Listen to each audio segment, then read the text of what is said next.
வணக்கம் நண்பர்களே. இப்போது இந்த செடிகளில் 3G கட்டிங் ஒன்று காமிச்சோம். அதாவது 7-8 இலை வந்து நம்ம முனையை கட் பண்ணிடணும்.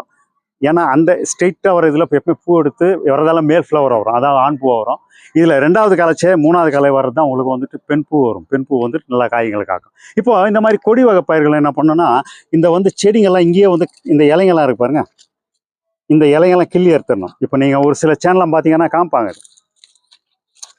ஒரு நல்ல கட்டரை வச்சுட்டு கையிலலாம் இது பண்ணால் இது அந்த தண்டு வந்து இதாகும். ஒரு கட்டரை வச்சுட்டு இது மாதிரி கட் பண்ணி எடுத்துட்டிங்கன்னா நியூட்ரிஷன் மேலே போகும். பாருங்கள் காய் காய்க்குது பாருங்கள். இங்கே இந்த கொடி ஏறுற வரைக்கும் எந்த காயும் வர வைக்கக்கூடாது, இலைங்களும் இருக்கக்கூடாது. கட் பண்ணிவிட்டு மேலே வந்த அப்புறம் இது முனை கட் பண்ணியிருக்காங்க. இதா இது பாருங்கள், முனை கட் பண்ணியிருக்காங்க.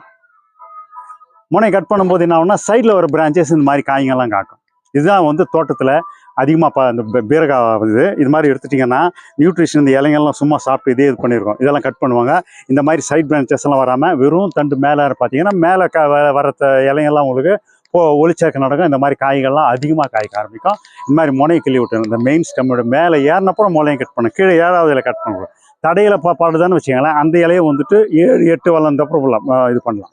இதான் வந்து நல்ல வளர்ச்சியில் எடுக்கிற ஒரு தந்திரம். இதில் இது பீரகாயில் எல்லா கொடி வகையிலையும் இது பண்ணோம். கீழே இருந்து எதுவுமே மெயின்டைன் பண்ணக்கூடாது. இலைங்களை சும்மா இது சாப்பிட்டு சத்துக்கள்லாம் இங்கே இறங்கும். முதல்ல அந்த நியூட்ரிஷன்லாம் வேர்லேருந்து வர சத்துக்கள்லாம் என்ன பண்ணும், முதல் இதுக்கு தான் போகும். ஆனால் அதை கட் பண்ணும்போது மேலே போச்சுன்னா மேலே உங்களுக்கு அருமையான ஒரு ரிசல்ட் கிடைக்கும். நியூட்ரிஷன் வேஸ்ட் ஆகாது.